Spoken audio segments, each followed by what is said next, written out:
नमस्कार, मेरा नाम प्रशांत राणा है और मैं आपका स्वागत करता हूँ स्टार्ट विद मोटिव चैनल में। देवभूमि हिमाचल प्रदेश के शहर शिमला से मैं आपको 107 किलोमीटर दूर रोहडू शहर ले जाने वाला हूँ, जहाँ मैं महिषासुर मर्दिनी माँ दुर्गा के दर्शन करवाऊंगा।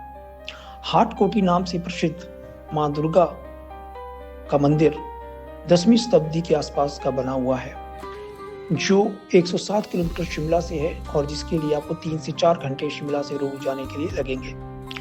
ये समंदर तल से 1370 मीटर ऊपर है, जो पावर नदी के किनारे बसा हुआ है। जब आप शिमला से रोहू शहर की ओर जा रहे होंगे, आपको रास्ते में बहुत सुंदर से पहाड़ जो देवदार पेड़ों से लदे होंगे, सेब के बगीचों से लदे होंगे या फूलों से लदे हुए मिलेंगे, और आपका रास्ता कैसे कट गया आपको पता भी नहीं लगेगा।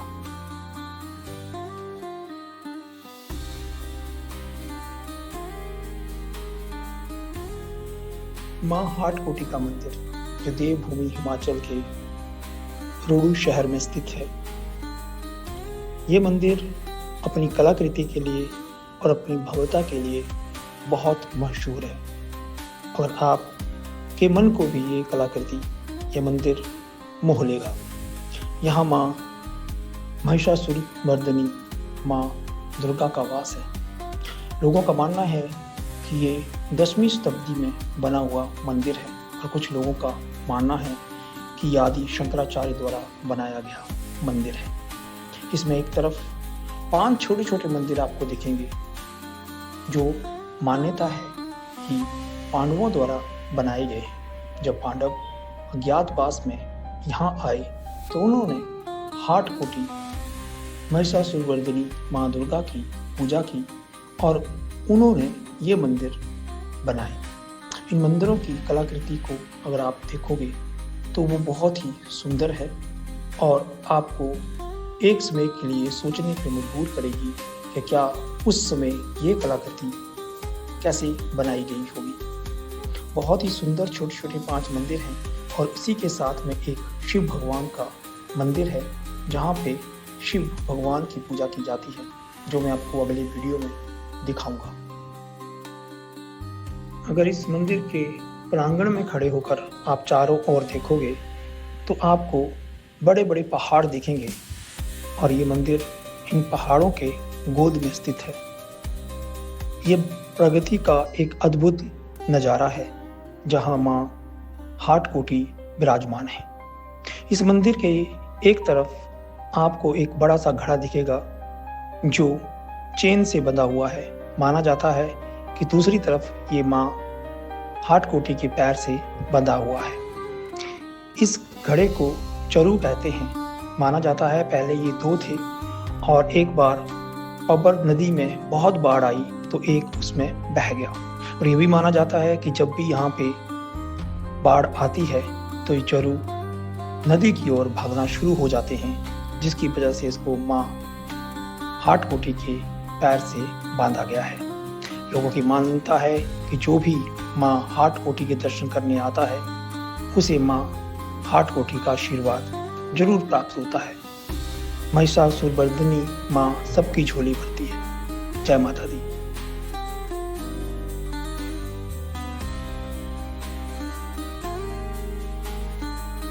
जीवन में हमारे पास ड्रीम्स हैं, गोल्स हैं, प्लान्स हैं, बट हम कभी उसको एग्जीक्यूट नहीं कर पाते या उनको कैरी नहीं कर पाते। उसका कारण क्या है कि हम कभी अपनी मोटिवेशंस को सेल्फ मोटिवेशन में कन्वर्ट नहीं कर पाते। कुछ लोग मोटिवेशन किसी भी इंसान से, किसी भी मोमेंट से, किसी भी इंसिडेंट से लाइफ में लेते हैं, और कुछ लोग जो सेल्फ मोटिवेटर होते हैं, वो अपनी सेल्फ मोटिवेशन से अपने ड्रीम्स को, अपने गोल्स को पा लेते हैं। अब सेल्फ मोटिवेशन के लिए जैसे अगर आपको अपने मोटिवेशन को बिल्डअप करना है, सेल्फ मोटिवेशन को क्रिएट करना है, तो आपको 3 चीज़ों का बहुत इंपॉर्टेंट फॉलोअप करना चाहिए, या 3 चीज़ों को बहुत क्लोजली उसको मॉनिटर करना चाहिए। पहला कि why I want a motivation. उस मोटिवेशन के पीछे एक रीज़न होना चाहिए कि किस वजह से आप, क्या है आपका मोटिवेशन, किसके लिए आप मोटिवेट हो रहे हो। फॉर एग्जांपल आप मोटे हो और आपको पतला होना है, तो इसका मतलब ये हुआ कि आपको पतले होना है और वो एक मोटिवेशन है आपका कि मुझे पतला होना है। तो उसके लिए आपको क्या करना पड़ेगा, उसके लिए आपको अपने गोल्स को सेट करना पड़ेगा। मीन्स मुझे कितने समय में कितना केजी कम करना है, कितने टाइम के अंदर मुझे अपने आप को इतने केजी तक रिड्यूस लाना है। तो उसके लिए क्या करना पड़ेगा, उसके लिए आपके जो गोल है, फॉर एग्जांपल आपको 10 केजी कम करना है, तो उस गोल को 10 केजी मत रखिए, उस गोल को 2 केजी 1 केजी में डिस्ट्रीब्यूट कीजिए। छोटे छोटे गोल्स को अचीव करते चले जाइए, जिससे आपकी मोटिवेशन भी और बढ़ती चली जाएगी और आपका गोल भी अचीव होगा। Then the most important is positive. Positive सोच के साथ, पॉजिटिव थिंकिंग के साथ आप अपना काम को कैरी रखिए। अगर फॉर एग्जांपल किसी भी चीज़ को आप अपने फैट्स को कम कर रहे हैं, किसी भी वजह से अपने फैट्स जो है बड़ी जल्दी रिड्यूस होने में टाइम ले रहे हैं, तो डिमोटिवेट मत होइए, पॉजिटिव थॉट के साथ चलिए कि हाँ मैं करूँगा। और सबसे इम्पोर्टेंट पार्ट जो इसमें है वो है पॉजिटिव लोगों के साथ रहिए। जो आपकी कंपनी है, राइट पीपल की कंपनी होनी चाहिए, उनके साथ रहिए। पॉजिटिव सोच के साथ रहने वाले लोगों के साथ रहिए। डेफिनेटली आप अपने गोल्स को अचीव करेंगे। तो मोटिवेट रहने के लिए आपको पॉजिटिव सोचना और पॉजिटिव लोगों के साथ रहना बहुत इंपॉर्टेंट है। I hope you like the video. Thank you.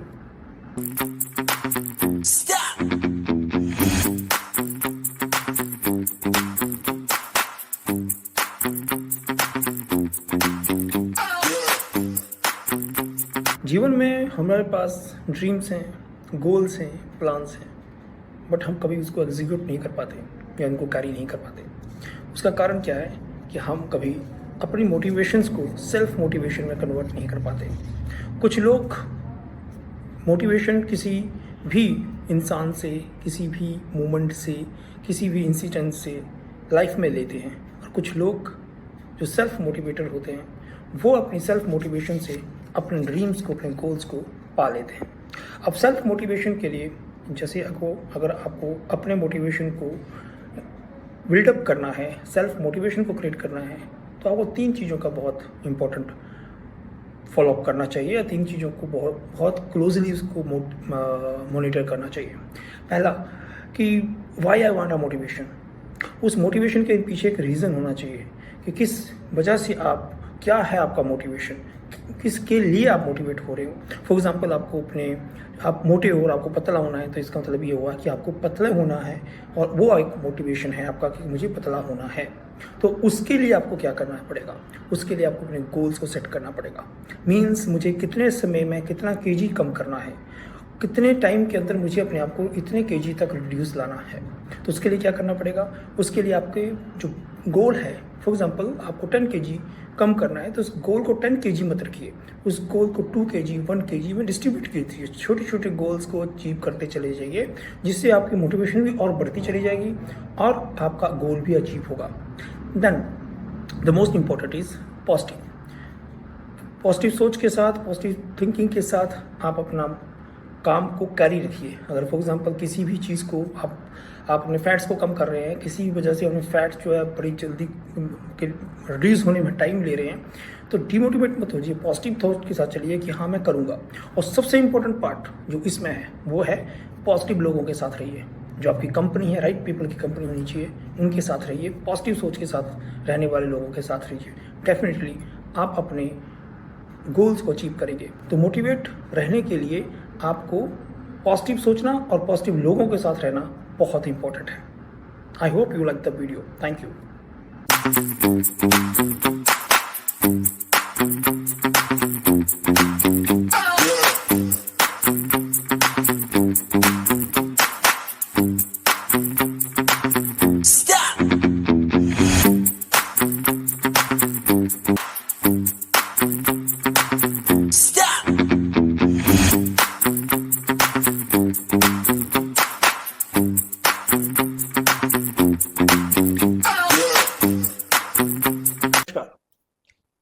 मेरा नाम प्रशांत राणा है और मैं आपका स्वागत करता हूं स्टार्ट विद मोटिव चैनल में। जीवन में हम कभी ना कभी किसी न किसी मोड़ पर अपने दोस्तों से, यार दोस्तों से, फैमिली से, या मन में जरूर ये सोचते हैं या बात करते हैं कि हम भी कोई ना कोई छोटा बड़ा कोई इनिशिएटिव शुरू करें, बिजनेस स्टार्टअप शुरू करें, या किसी आइडियाज़ के ऊपर जरूर डिस्कस करते हैं कि हाँ यार ये चीज़ हम कर सकते हैं या इस बिजनेस में हम लोग जा सकते हैं। मैं भी उनमें से एक हूँ। मैंने भी 15 साल पहले ऐसे ही बिजनेस में एंट्री किया। मैं भी इससे पहले प्राइवेट सेक्टर में जॉब करता था। बिजनेस से नेशनल मैनेजर की पोस्ट पे कॉर्पोरेट से निकला था। मैंने भी ऐसा ही एक स्टार्टअप शुरू किया और आज उस स्टार्टअप को 15 इयर्स हो गए। आज मैं आपके साथ बात करूंगा कि वो 3 चीज़ें क्या बहुत इम्पोर्टेंट हैं जो आपके इनिशिएटिव को, न्यू इनिशिएटिव को, एक स्टार्टअप को एक बड़ा इंटरप्रेन्योर के इंटरप्राइज की शेप दे सकता है, एक बड़ा बिजनेस का शेप दे सकता है। हाँ, बहुत से गुरुज, बहुत से expert, business marketing gurus, business experts आपको और डिफरेंट चीज़ें बता सकते हैं और वो बहुत इम्पोर्टेंट है।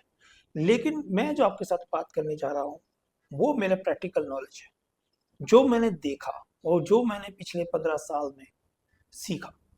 जब मैंने अपना बिजनेस, अपना इनिशिएटिव 2010 में ग्रीनोटेक इंडिया को लॉन्च किया, तो मुझे क्या चीज़ें थी जो मेरे को फोकस में थी और क्या चीज़ें थी जिन्होंने मेरे इस छोटे से इनिशिएटिव को एक बड़े इंटरप्राइजेज में खड़ा कर दिया।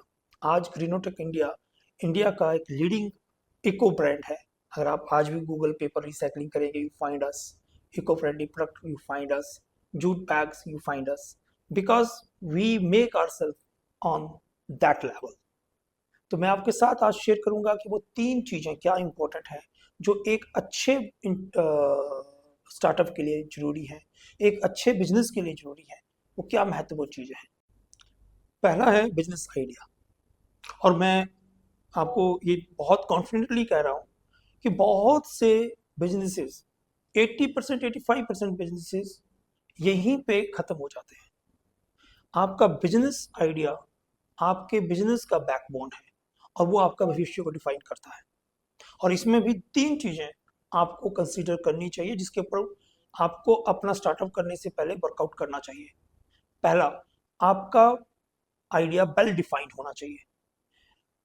उसमें ये चीज़ें कंसीडर करनी चाहिए कि भविष्य में मैंने क्या करना है, क्या नहीं करना है, कौन सी चीज़ें हम कैरी करेंगे और कौन सी चीज़ें छोड़ेंगे। और वो आपका जो आइडिया है that should be well defined on the basis of goals also.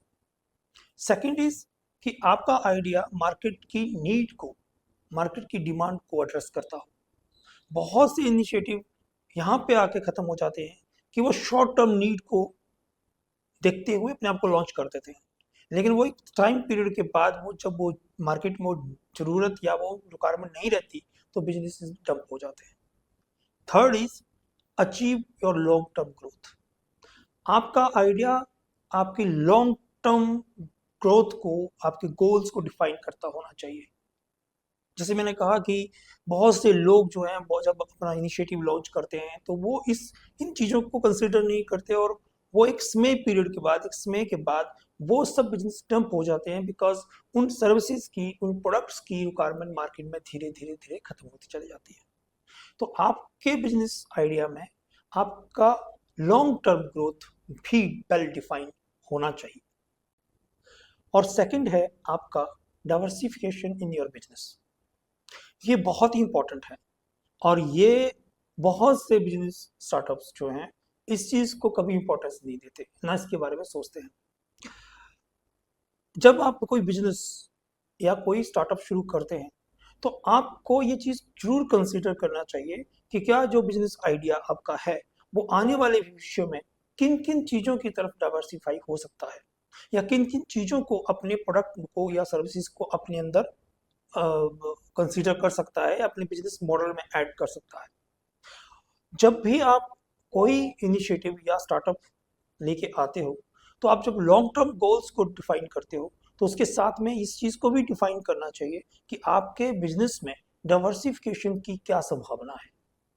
क्या आपका बिजनेस एक्सपेंड किया जा सकता है और भी प्रोडक्ट को ऐड करके, सर्विस को ऐड करके। मैं जैसे अपने बिजनेस की बात करूं, when I launch my Greenotech India paper recycling, then that time I define कि इन फ्यूचर हम लोग क्या क्या चीज़ों को और ऐड कर सकते हैं। I was in a paper recycling, along with I started my stationery items कि मैं रिसाइकल पेपर की स्टेशनरी को ऐड करूंगा, एक रेवेन्यू मॉडल ऐड हुआ. देन आई स्टार्टेड कि I can add the plastic recycling also because I'm in a recycling. Then I started that also. Then I added along with that wooden recycling, and we are one of leading in wooden recycling in India. Then एक समय के बाद after 5-6 years I added eco bags, the jute bag, cotton, recycle paper bags, recycle cotton bags. तो that keep my business a boom. तो उसमें क्या है कि जब आपके बिजनेस में डाइवर्सिफिकेशन है, आप डाइवर्सिफाई कर सकते हो, आप उसको एक्सपेंड कर सकते हो और कोई प्रोडक्ट उसमें ऐड कर सकते हो, सर्विसेज को ऐड कर सकते हो, तो आपका रेवेन्यू जो आ रहा है वो अलग अलग जगह से आएगा और उससे आपके बिजनेस को स्ट्रेंथ मिलती है. अगर आपका बिजनेस किसी और चीज को अब्जॉर्ब नहीं कर सकता या अपने साथ में डाइवर्सिफाई नहीं कर सकता या एक पीरियड एक सर्विस को कोई और डाइवर्सिफिकेशन की तरफ आप नहीं जा सकते, तो वो बिजनेस लॉन्ग टर्म बिजनेस नहीं है. बिकॉज एक समय के बाद अगर उस बिजनेस में या उस सर्विसेज की या प्रोडक्ट की रिक्वायरमेंट मार्केट में नहीं रही तो आप उस बिजनेस को कैरी नहीं कर सकते और उसका बिजनेस का भविष्य भी लॉन्ग टर्म नहीं है.